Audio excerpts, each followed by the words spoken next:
Bonjour et bienvenue sur la philosophie de combat, huitième vidéo et toute première vidéo consacrée à la dialectique. Alors pour commencer cette vidéo, je vais tout simplement lire le dictionnaire, puisque je pense que la définition de la dialectique est vraiment très bonne. Alors dialectique, adjectif, du latin dialectica, du grec dialectike, veut dire art de discuter. Premièrement, ensemble des moyens mis en œuvre dans la discussion en vue de démontrer, réfuter, emporter la conviction, voire aussi argumentation, logique, raisonnement. Une dialectique, alors là je cite un auteur, une dialectique rigoureuse, serrée, subtile, spécieuse. Il s'était fait un peu la façon de penser du peuple, il en avait la dialectique lente, le bon sens raisonneur, de certains R. Roland. Numéro 2, dans la philosophie, dans Platon, art de discuter par demande et réponse, voire aussi dialogue et maïeutique. Au Moyen Âge, la logique formelle, opposée à la rhétorique. Chez Kant, logique de l'apparence. Troisième point, d'après Hegel, marche de la pensée reconnaissant l'inséparabilité des contradictoires, thèse et antithèse, que l'on peut unir dans une catégorie supérieure, la synthèse, dynamisme de la réalité qui évolue sans cesse de la même manière que la pensée chez Hegel. Chez Marx, la dialectique est considérée sous l'angle de la production et du travail au lieu de l'être sous l'angle de l'esprit. De Albert Camus. Enfin, adjectif, qui opère par la dialectique, voilà, qui opère par la pensée. Donc la dialectique, c'est l'art de la discussion et du raisonnement. Et on va tout de suite passer à ce qui me semble le plus intéressant dans la dialectique, savoir la dialectique hegelienne, qui est composée en 3 temps. Alors évidemment chez Hegel c'est un tout petit peu plus compliqué, mais on va aller tout de suite dans quelque chose de simple, et si un jour vous devez passer le bac de philosophie, c'est ça qu'on va vous demander de faire. Enfin, pour l'instant, en tout cas en 2012, on vous demande encore de faire ce genre de raisonnement. Alors la dialectique. Thèse, antithèse, synthèse. Alors la thèse. La thèse, c'est, comme j'ai dit, une théorie, c'est un ensemble d'idées qu'on articule pour défendre un point de vue.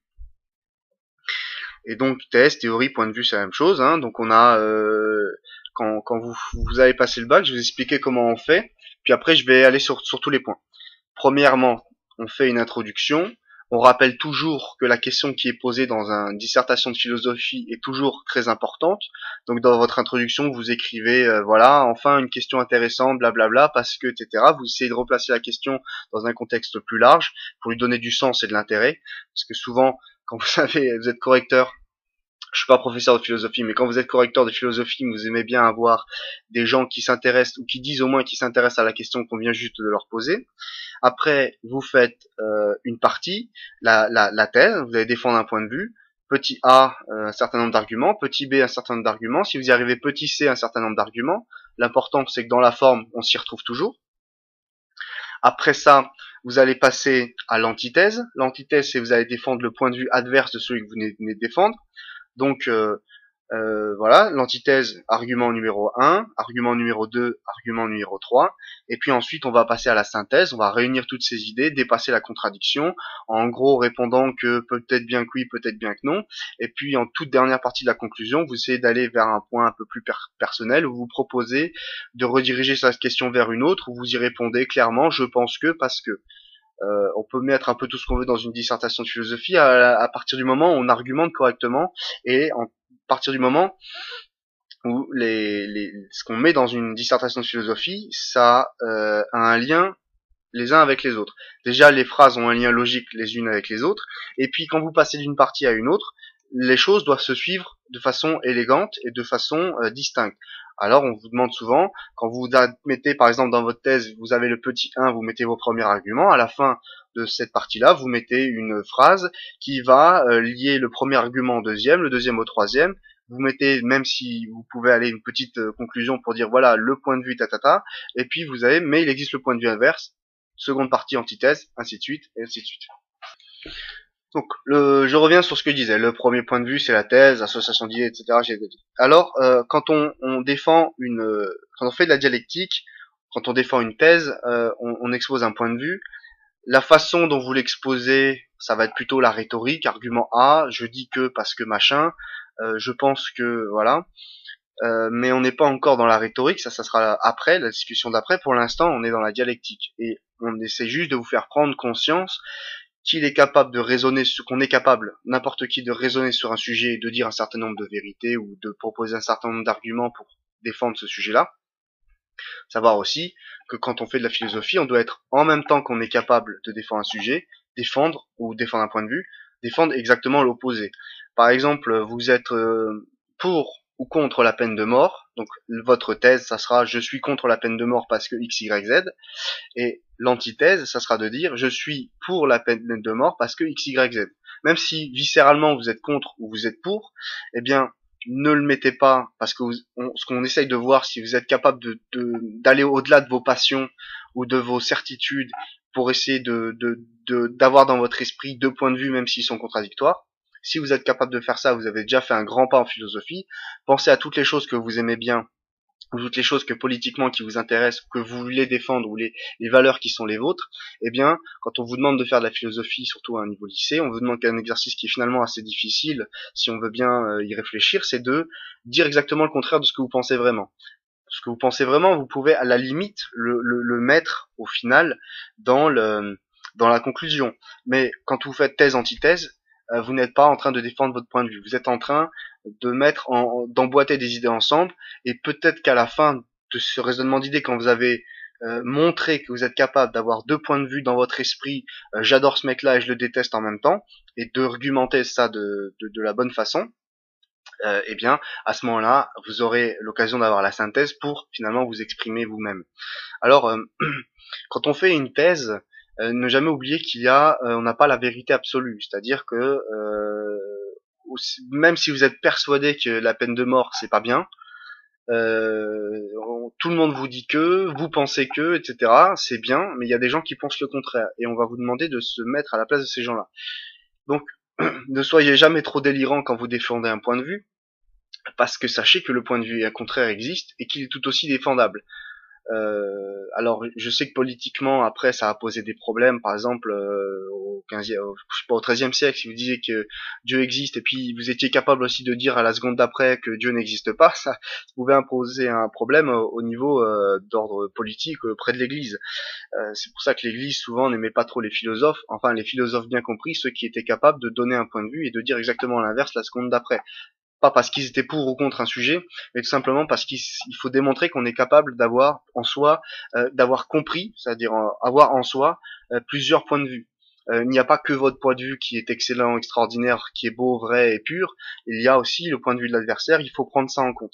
Donc, quand on fait une thèse, ne pas être complètement délirant dans cette thèse, il faut aussi savoir que l'inverse existe, et donc il faut mesurer ses propos, même quand on défend, et d'ailleurs surtout quand on défend son point de vue ou sa thèse, il faut savoir mesurer ses propos, parce que face à vous, il y a quelqu'un qui a une antithèse, et quand on vous demande de faire une dissertation, cette personne, c'est vous-même. Mais dans la vraie vie, quand vous défendez une thèse, vous êtes face à une autre personne qui, elle aussi, défend une thèse inverse. Et donc, partir du point de vue qu'on a forcément raison est incompatible avec la dialectique. Voilà. Donc, place ces arguments, on arrive à l'antithèse. Et même si vous êtes contre les centrales nucléaires, la peine de mort, l'avortement ou je ne sais quoi, eh bien, il va falloir être aussi capable de défendre et de mettre face à vos propres arguments d'autres arguments. C'est-à-dire que, enfin, on va juste être gentil sur ça. On fait une contre-théorie, un point de vue opposé à votre théorie, et si vous voulez, cette antithèse qui s'oppose à la thèse n'est pas la négation de la thèse que vous avez émise, c'est pas le contraire, ça détruit rien du tout. C'est-à-dire que vous allez critiquer celui qui est par exemple pour les centrales nucléaires. Vous allez dire dans un premier temps les centrales nucléaires c'est bien, ça produit de l'électricité, c'est ce qui produit le plus d'électricité, ça fait tourner l'industrie nucléaire, etc. Bon. L'antithèse, il faut aussi le savoir, c'est de dire celui qui va dire bah oui mais les déchets radioactifs on en fait quoi, etc. Vous prenez tout ça en compte dans le même sujet si un jour on vous demande de penser ce sujet du nucléaire par exemple. Et donc, on peut, dans l'antithèse, critiquer celui qui va dire oui, ça fait tourner une industrie, mais on pourrait aussi avoir des énergies renouvelables et que s'y ferait aussi tourner une autre industrie.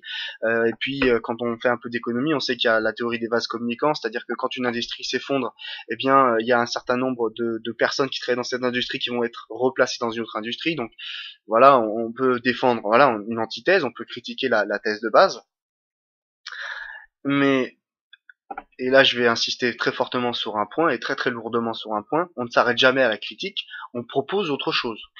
C'est-à-dire dire que de dire en gros que les centrales nucléaires c'est de la merde, c'est bien, mais après, qu'est-ce qu'on propose d'autre à la place? Et si vous n'avez rien à proposer à la place, ou vous arrêtez simplement à la critique, vous faites quelque chose de très grave, parce que finalement, en défendant mal le point de vue inverse, vous êtes en train de montrer que vous préférez la thèse.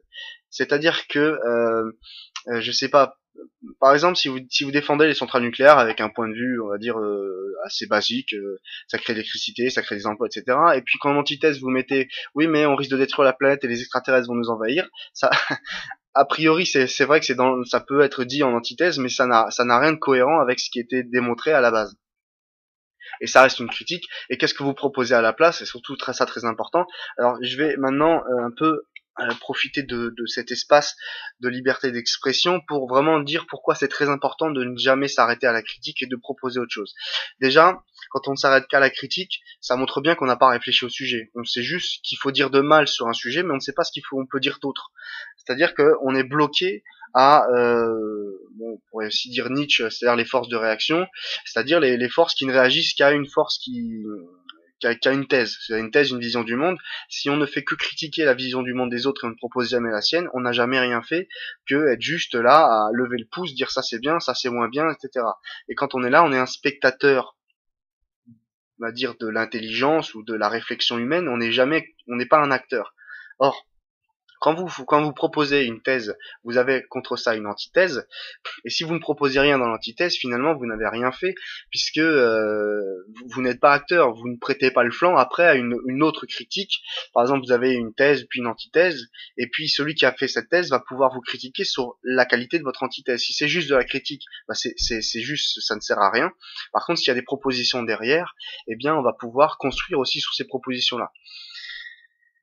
Il y a deux raisons essentielles pourquoi je vous dis ça.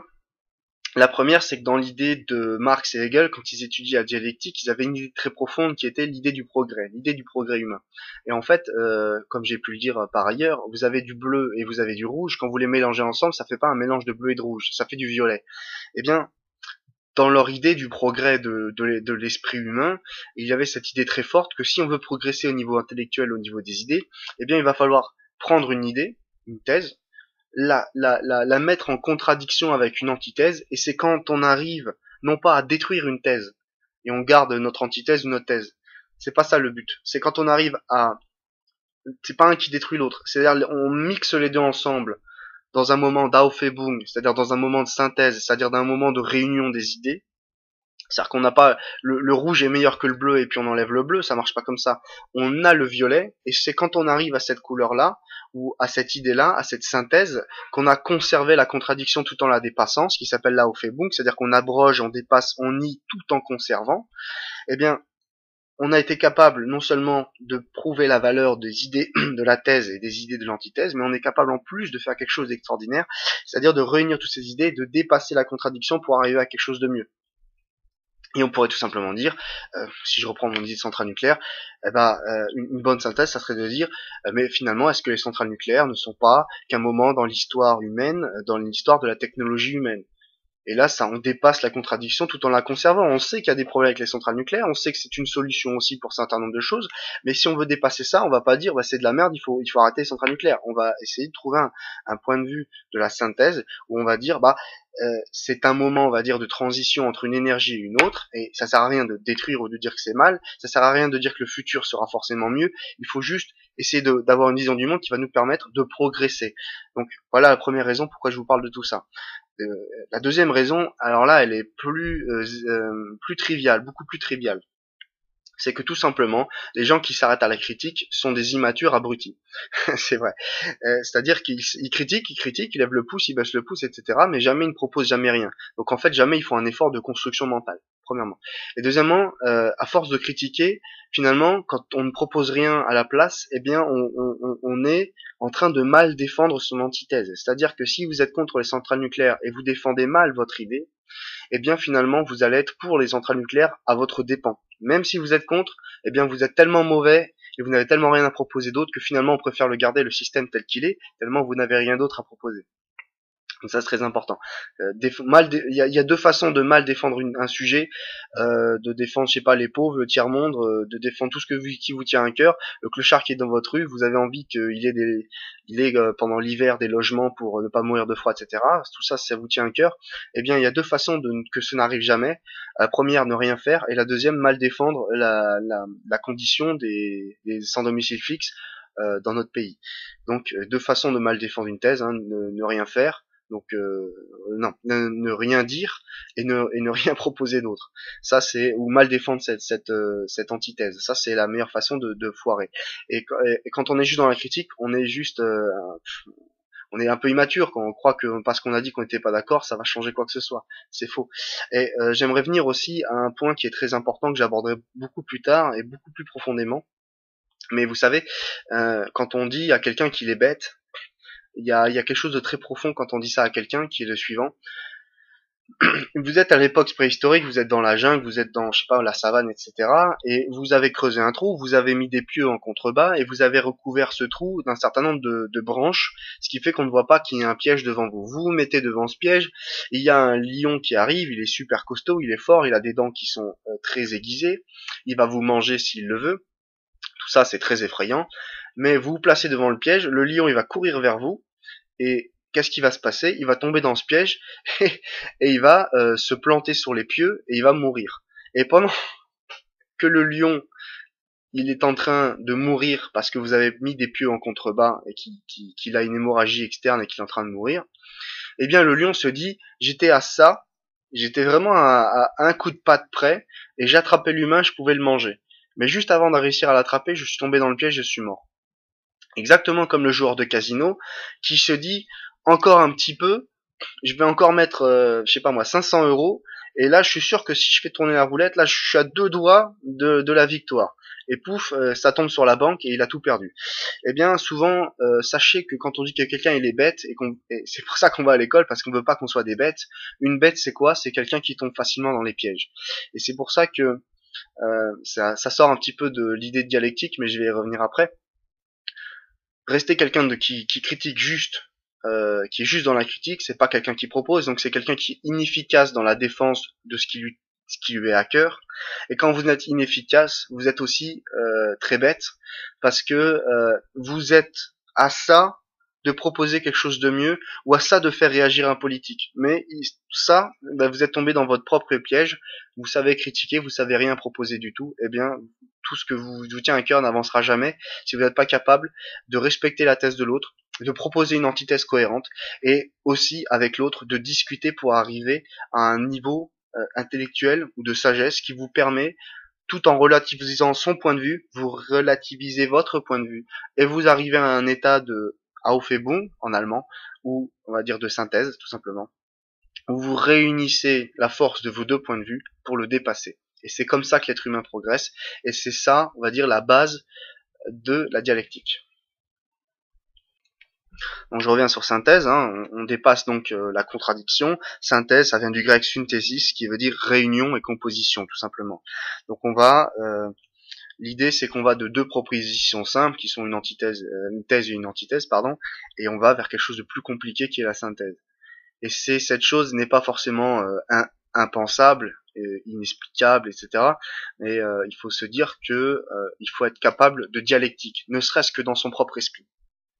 Alors, on va revenir à des choses un peu plus triviales, aussi un peu plus simples, un peu plus de l'ordre du discours qu'on a un peu toute la journée, la façon dont on parle. Parce que dans l'idée de comment on doit réfléchir, là je viens d'en parler pendant 10 minutes, mais comment on parle quand on parle avec d'autres personnes, ça c'est aussi important, comment on tient son discours.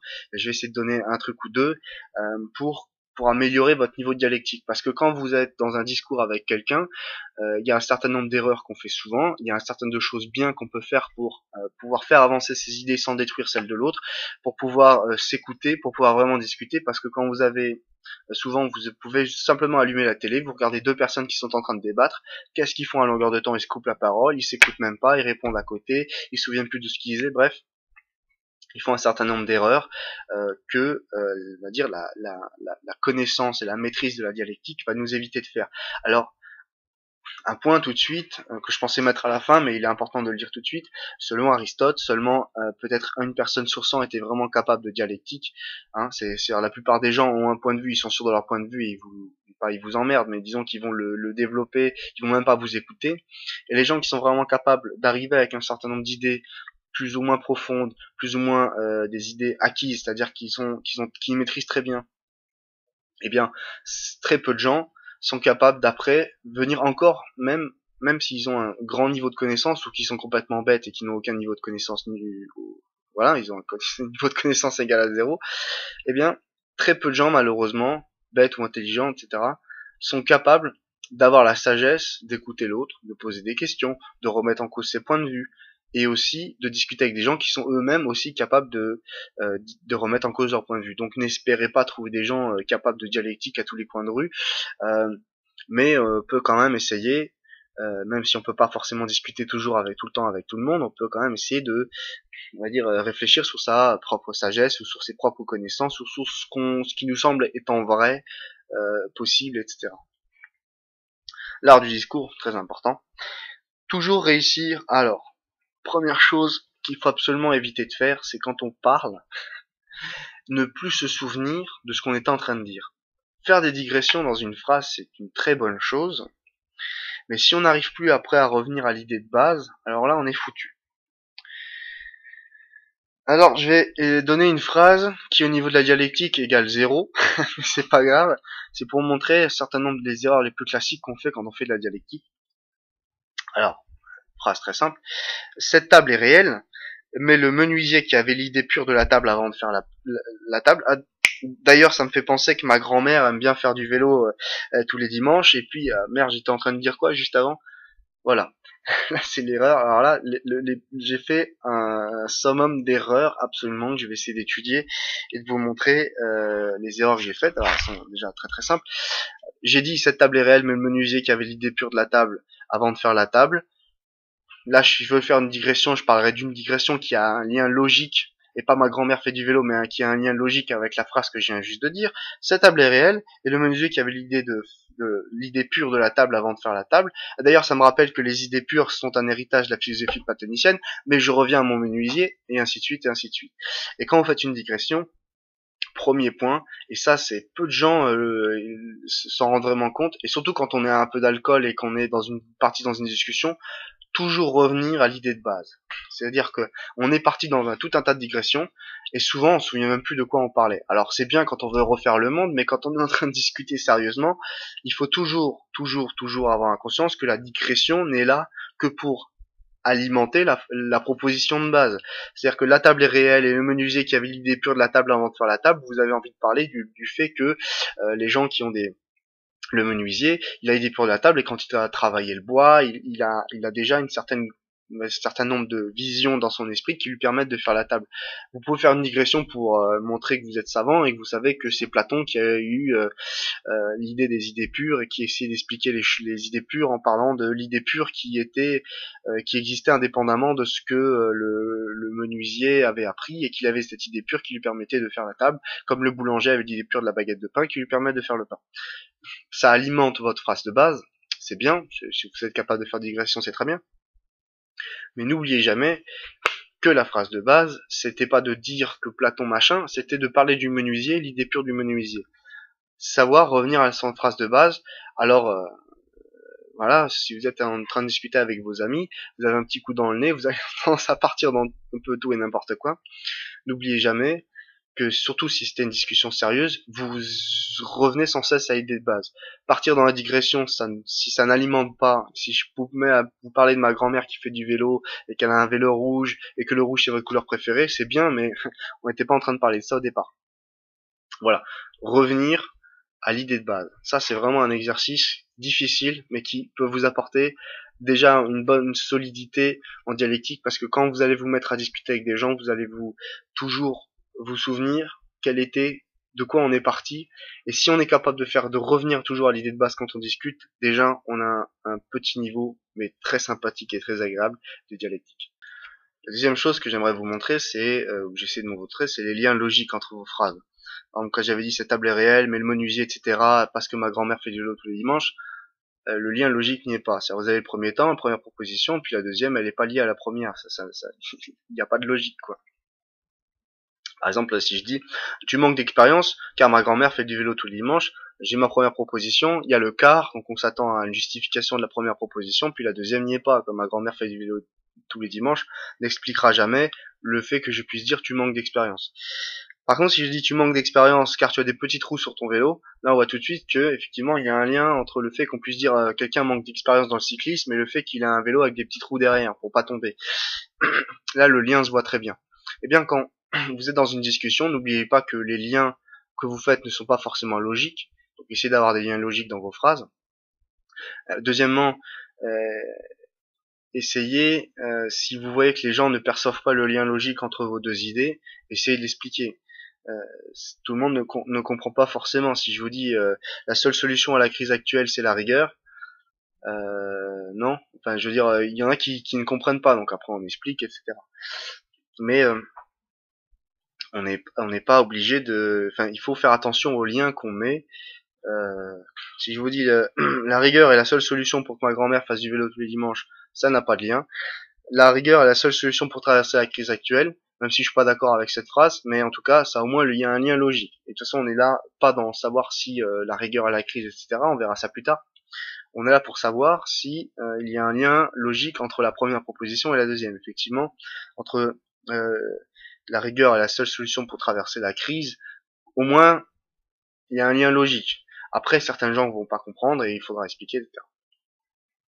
Important, surtout quand vous avez un discours philosophique, et dans certains débats philosophiques, il y a, alors là, ils adorent dire des choses plus ou moins profondes d'ailleurs, mais avec un discours le plus compliqué, le plus raffiné possible, pensant que les gens étant des imbéciles, comme ils vont se dire, ah bah c'est très très compliqué, je n'ai jamais vu quelque chose d'aussi compliqué, mon Dieu, donc ça doit être très profond. Non, effectivement, il n'y a pas de lien entre la profondeur et la complexité des mots qui sont employés, ça s'appelle du baratin ou du jargonnage.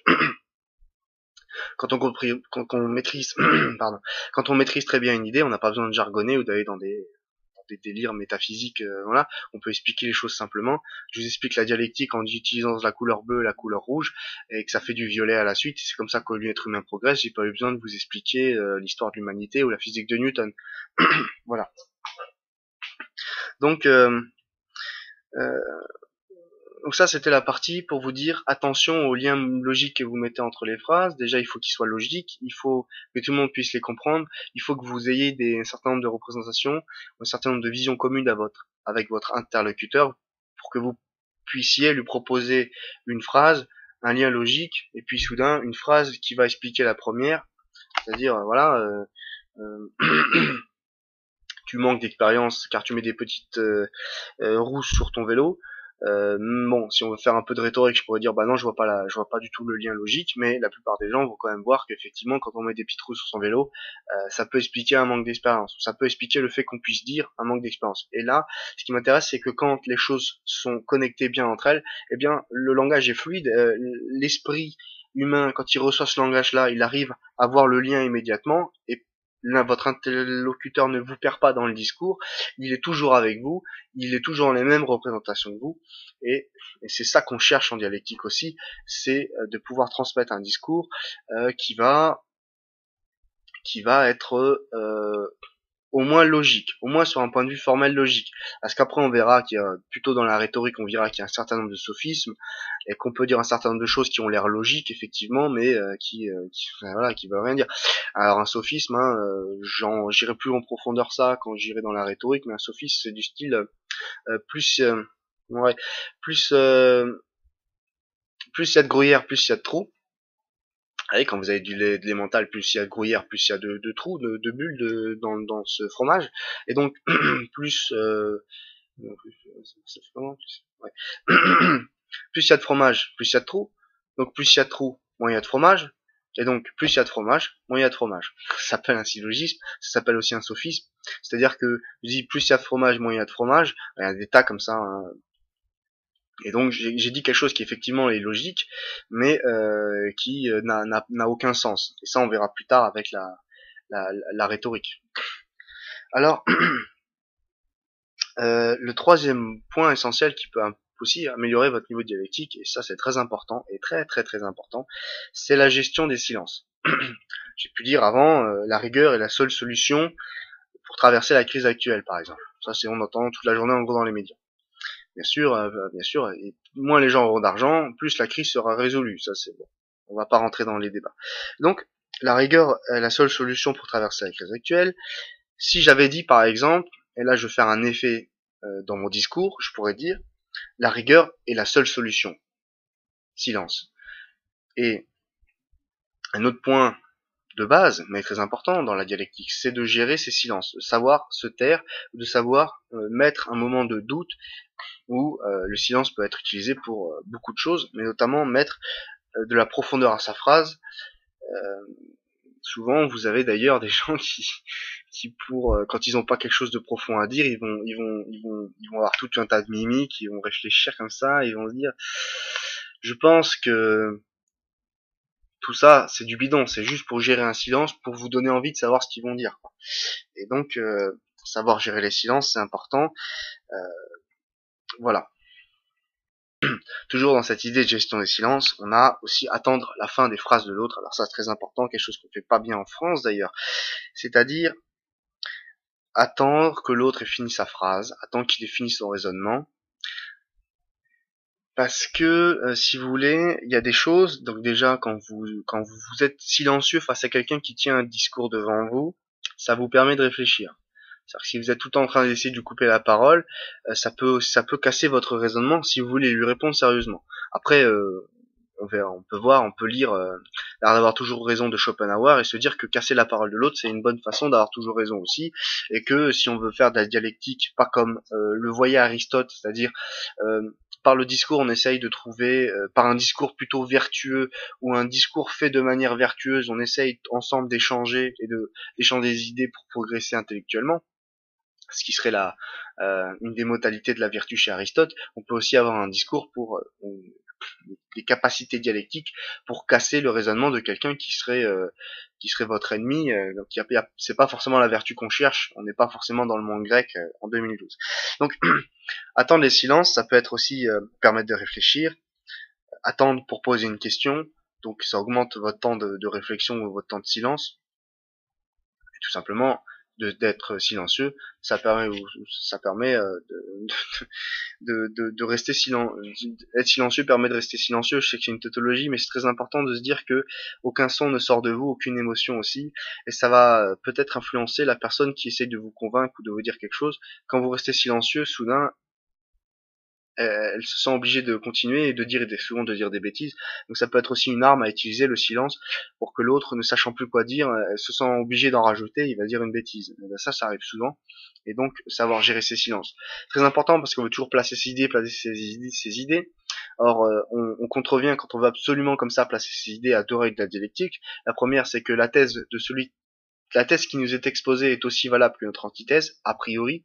Peut-être a posteriori, dans une synthèse, on verra que on peut arriver à autre chose.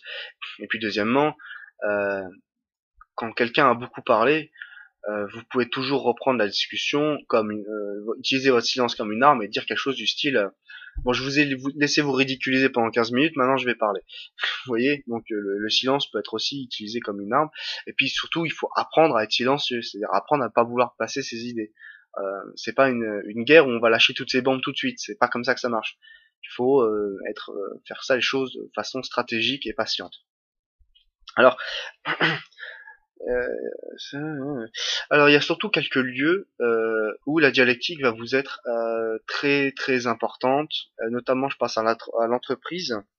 En entreprise, il est très important de savoir bien gérer ses silences. Parce que, si vous voulez, plus vous montez à un niveau hiérarchique dans une entreprise, plus vous êtes en face de vous, plus vous avez à faire théoriquement face de vous à des gens qui ont un très bon niveau de dialectique et un très bon niveau de rhétorique. Et donc, la gestion des silences va être plus que primordiale pour bien peser et tourner 7 fois la langue dans sa bouche avant de pouvoir parler. Alors, je sais qu'on utilise cette expression de tourner la langue dans sa bouche avant de parler. C'est très important parce que si vous êtes face à votre patron et vous allez demander une augmentation, croyez-moi que vous avez intérêt à savoir en dire ni trop ni trop peu, juste ce qu'il faut.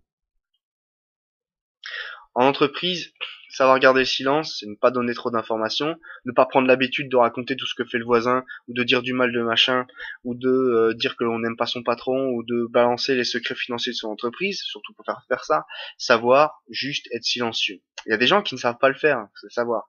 Et ces gens-là vont vous les asticoter un petit peu, deux, trois questions, ils vont vous balancer toute leur vie. Ils ont aucune discrétion, mais il y a des gens qui sont, et souvent d'ailleurs payés pour faire ça, très discrets, et qui savent balancer le moins d'informations possible, qui savent faire peser le doute.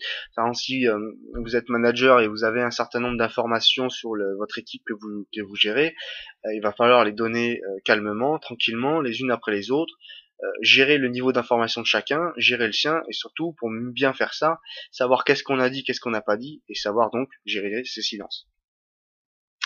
En entreprise, toujours on est dans la dialectique, mais là comme dans l'art du discours, bien choisir ses mots, parce que surtout quand on écrit des emails, ce genre de choses, parce que dans le monde de l'entreprise on peut être attaqué en justice, donc il faut savoir choisir ses mots.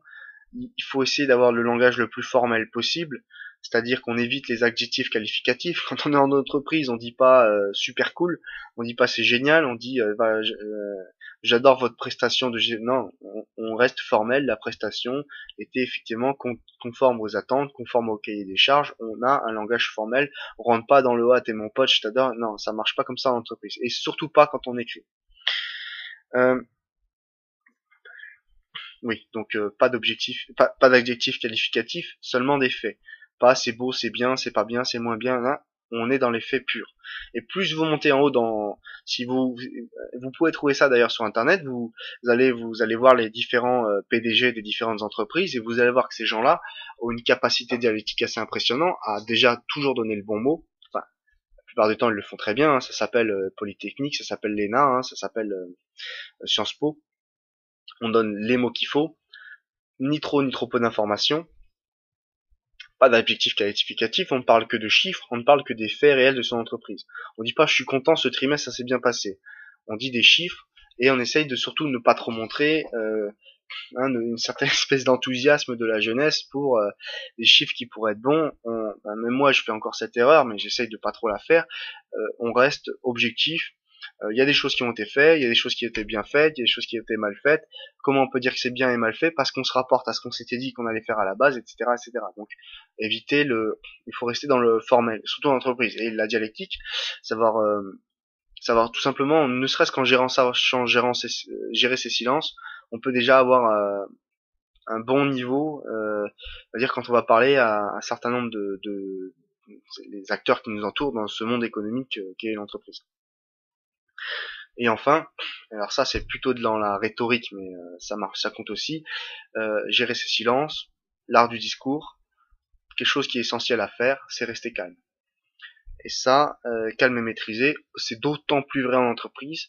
Le secret déjà d'une bonne dialectique, c'est de savoir gérer d'où on était parti, et savoir gérer ses digressions, savoir gérer ses liens entre les phrases, savoir gérer la dialectique comme j'ai pu en parler, la dialectique d'Hegel, c'est-à-dire savoir gérer qu'est-ce qu'on cherche quand on fait de la dialectique, quel est le sens de cette discussion, c'est d'essayer de trouver une synthèse.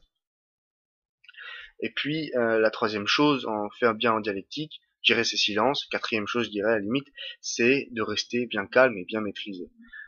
On n'est pas là pour s'exciter, on n'est pas là pour pleurer, pour s'énerver, pour gueuler, etc. Il y a des tas de gens qui le font en entreprise, c'est bien pour eux. On va éviter de rentrer dans des excès ou d'autres. Surtout que ces excès, même si sur le moment vous être nerveux ou énervé vous semble justifié, par exemple vous êtes un fournisseur, il a fait n'importe quoi sur votre commande, vous êtes très énervé par rapport à ça, eh bien il va falloir rester calme, parce que c'est pas en insultant un fournisseur qu'après il va vous régler votre problème, c'est en restant très calme et en disant voilà, un certain nombre d'erreurs ont été commises, on va essayer de trouver comment les réparer, etc.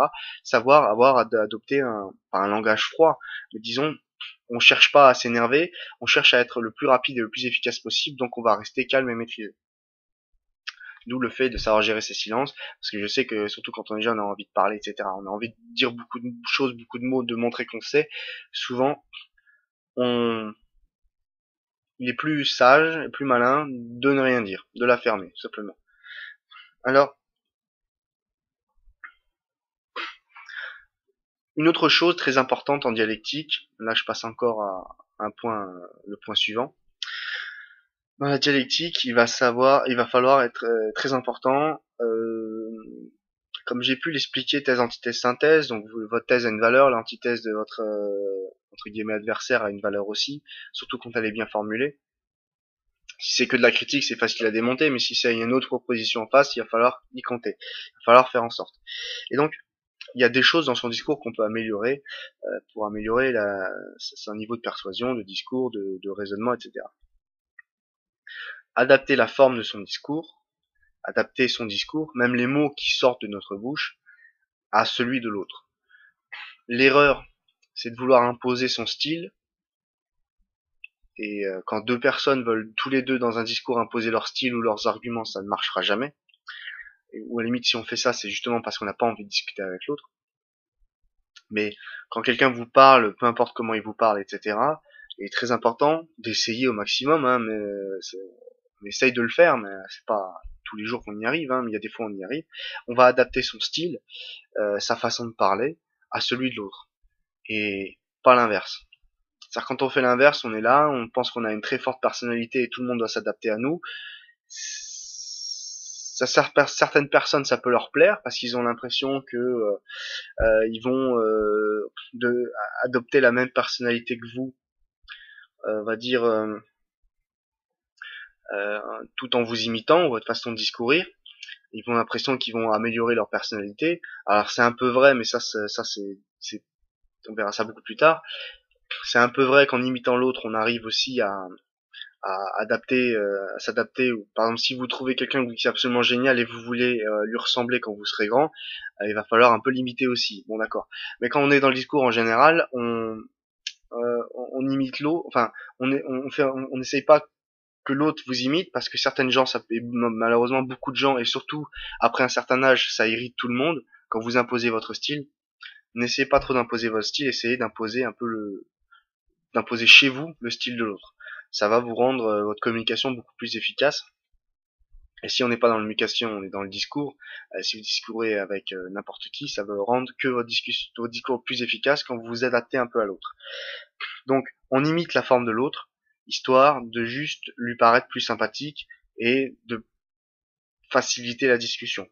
Une autre chose, on va placer ses arguments dans l'esprit de l'autre, c'est-à-dire tout en l'imitant, tout en faisant semblant d'avoir le même discours, au même rythme, etc., de la même façon que lui, etc., eh bien, on va essayer de placer petit à petit, on va prendre ses mots, on va prendre son style, et à un moment donné, il a l'impression de pas parler à un miroir, mais quelqu'un qui est d'accord avec lui, qui le comprend d'autant plus qu'il est en train de le singer, pas de le singer, c'est le mauvais mot, justement. Vexer, c'est de singer la personne, et qui est en train de l'imiter. Et quand vous êtes à un certain niveau de confiance, on va dire confiance dialectique, c'est-à-dire quand vous discourez avec quelqu'un et que vous avez l'impression qu'il est sur le même rythme que vous, qui vous comprend, etc., qui vous pose des questions qui s'intéressent à vous, vous allez petit à petit, subtilement, placer vos arguments dans sa tête les uns après les autres.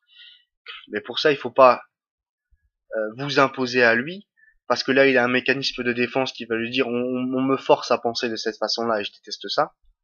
Faire exactement l'inverse, l'imiter, faire exactement comme lui, comme il a l'impression qu'il parle à quelqu'un qui lui ressemble, eh bien, il va diminuer ses défenses ou son envie absolument d'argumenter, etc. Et vous aurez tout le temps, pas de lui laver le cerveau, ça c'est une façon de parler, mais de placer vos arguments dans la discussion. En tout cas, d'avoir un niveau de discussion qui vous permet au moins de placer vos arguments, et à lui aussi, puisque vous êtes quelqu'un de sage, de lui laisser placer ses arguments. L'erreur à faire, c'est d'arriver comme une brute, de placer ses arguments, de penser que l'autre il va tout comprendre, il va être tout d'accord avec vous, de repartir, évidemment la personne elle vous méprise, au mieux elle vous méprise. Alors, encore une dernière chose avant de passer à la deuxième partie de cette vidéo sur la dialectique, très important, quand on a un discours plutôt scientifique, et on va dire plutôt qui peut devenir, quand on jargonne un petit peu tout de suite, très compliqué, Alors il faut s'adapter son discours parce on veut que son discours passe chez pas une personne mais chez plusieurs personnes. On peut pas imiter la foule, ça n'a pas de sens. Par contre, ce qu'on peut faire, c'est adapter son discours au niveau de l'auditoire, c'est-à-dire ne pas rentrer dans des délires mathématiques alors qu'on a des enfants de CE2 devant soi. On va avoir des exemples simples, on va parler facilement, libre d'accès, on va parler doucement, euh, on va essayer de donner des images qui peuvent comprendre. On va pas parler de, si vous voulez parler du Big Bang, vous allez faire, je sais pas, une métaphore avec une orange qui explose et puis l'univers c'est les pelures de l'orange. Je sais pas, vous allez pas vous mettre à faire des constructions mathématiques sur un tableau et personne, tout le monde s'endort au bout d'une demi-heure, au bout de 2 secondes plutôt. Donc, quand on fait un discours et surtout quand on va vers les sciences, essayez d'avoir un discours au niveau de l'auditoire, pas forcément simplifié au maximum, ni simplificateur, et surtout pas simplificateur, mais on va dire intelligible, je préfère ce mot-là, c'est-à-dire qui est accessible à l'intelligence de n'importe qui. On n'est pas obligé d'avoir un discours, voilà, un plus, voilà, tu vois, le petit monsieur, il donne sa petite main à la petite madame, non, on n'est pas là. On essaye d'avoir tout en restant, on essaye, hein, le plus profond et le plus scientifique possible. On va essayer d'avoir un discours qui est accessible au plus de gens possible, en fonction de son auditoire. Alors pensez à une chose tout simplement, quelle est la façon dont je devrais m'exprimer si je propose de faire de la philosophie pour tout le monde, ou d'exprimer ma philosophie au grand public qui est Internet. Ça peut être peut-être qu'il y a un jour un professeur de philosophie va trouver ça complètement naze parce qu'il va se dire mais oui mais ça c'est le B, ça c'est vraiment ce qu'on apprend, on va dire entre les vacances de la terminale et de l'université de philosophie, on apprend tout ce que je raconte. Et puis il y en a peut-être qui vont se dire mais deux trois parties de ce qu'il a dit là, j'ai suivi, ça m'a intéressé, c'était intelligent. Et donc, demandez-vous quel est le niveau de discours que je devrais atteindre. Alors, j'ai pas un discours hyper compliqué. Et puis, si je dois parler de philosophie avec des gens que j'aime bien, j'aurai à peu près le même niveau de discours, c'est-à-dire pas rentrer dans des délires ou je le fais quand je veux m'amuser, mais je pourrais parler extrêmement vite avec beaucoup d'idées, etc., tu vois, je pourrais faire ça, mais puis je préfère avoir et j'essaye, hein, c'est pas facile non plus, d'avoir un discours qui est audible à tous. Quand on parle de dialectique, d'ontologie, de rhétorique, vous voyez bien que souvent quand on va sur internet, on s'intéresse à ce sujet-là, on trouve tout de suite des trucs. Alors quand on en a l'habitude, ça nous semble simple, mais quand on n'a pas l'habitude, tout de suite on rentre dans des trucs. À la limite, ça peut que nous dégoûter de la philosophie, ce genre de trucs, alors que la philosophie, c'est fait pour tout le monde, c'est fait, voilà. Et puis, oui. Alors là, quelque chose qui est je vais finir ma vidéo avec ça, qui est très important dans le discours scientifique, c'est essayer au maximum de préciser les termes qu'on utilise. Faut éviter le machin, la chose, vous voyez le truc là, enfin, on va vraiment, c'est même en entreprise d'ailleurs, et d'ailleurs tout le temps dans la vie, euh, ça c'est vraiment de montrer qu'on a des idées floues, c'est-à-dire le truc, le machin, la chose. Alors c'est pas forcément facile d'avoir des idées qui sont complètement acquises. Parfois on a des idées floues et on s'en rend compte quand on utilise le machin, le truc, c'est qu'on n'a pas le bon mot pour dire la bonne chose. Et souvent, quand on n'a pas le bon mot pour dire la bonne chose, c'est qu'on manipule souvent des idées floues. Alors j'essaye de pas manipuler les idées floues, ça peut arriver que j'ai dit le machin, le truc, mais c'est une erreur de ma part et je m'en excuse. Et quand on fait notamment un discours très scientifique, alors là il faut vraiment être hyper pointu sur ce qu'on dit, la façon dont on le dit, parce que si vous êtes face à une classe de CE1 ça va, mais si vous êtes face à des professeurs je sais pas moi, de philosophie, de mathématiques, un mot n'en remplace pas un autre. Peu importe la matière, et d'ailleurs vous allez voir que si vous montez au niveau universitaire, ou si vous êtes une école de commerce, ou si vous vous renseignez dans n'importe quel domaine, d'ailleurs même si vous essayez de faire de la guitare, ou de la salsa, ou je ne sais quoi, eh bien à un moment donné, on va pas dire ouais le pas machin là que tu fais, ou tu... Non, on comprend rien à ce que vous dites. On va essayer d'apprendre un certain nombre de vocabulaire, sans devenir un jargonneur spécialisé dans le jargonnage incompréhensible, mais il faut savoir qu'il y a un certain nombre de termes qu'il faut acquérir, qu'il faut définir, et quand on parle avec les gens, surtout quand on est en philosophie, souvent, quand on a un discours philosophique, euh, c'est pour ça que j'essaye de donner les définitions des mots que je donne quand je commence des vidéos, il faut absolument dire de quoi on parle quand on en parle. Alors c'est pas toujours évident, mais c'est très important, et plus on est élevé dans un discours, en plus on essaie d'avoir un discours qui est vraiment au sommet du sommet, sans devenir un jargonneur et d'employer des mots abscons sans que personne ne puisse comprendre, il faut au moins préciser les termes qu'on va utiliser, parce que sinon après on peut pas discuter si quand on dit une chaussette, l'autre il comprend autre chose que ce que vous comprenez. Et d'où le problème de communiquer des idées les uns avec les autres, c'est-à-dire que moi j'ai une représentation de la chaussette, si vous avez une autre représentation des chaussettes, euh, ça va être, vous pensez pas à la même chaussette que moi, il faut bien vous dire qu'on va avoir un problème de communication. Alors quand on parle de chaussettes, c'est pas très grave, mais quand on parle de démocratie, d'identité française et tous les débats ou de l'écologie, là il va falloir être très précis dans les termes qu'on utilise, sinon déjà on va mal dire les choses, et quand on dit mal les choses finalement, c'est comme si on avait fait une thèse et puis on avait dit n'importe quoi sur cette thèse. Et le meilleur moyen de mal défendre une thèse, comme j'ai déjà dit, c'est soit de ne pas la défendre, soit de la défendre mal. Et donc, si vous n'êtes pas hyper spécialisé sur les termes, on va toujours vous reprocher de ne pas avoir utilisé ce mot-là à la place de ce mot-là, et on va vous casser non pas sur ce que vous dites ou l'intelligence de vos raisonnements, mais on va vous casser tout simplement sur les mots que vous avez employés pour le dire. Et ça, malheureusement, il faut essayer de l'éviter. Et puis, ça sera là maintenant la fin de ma toute première vidéo sur la dialectique. Il y en a une deuxième qui arrive tout de suite après, et puis après on parlera de rhétorique.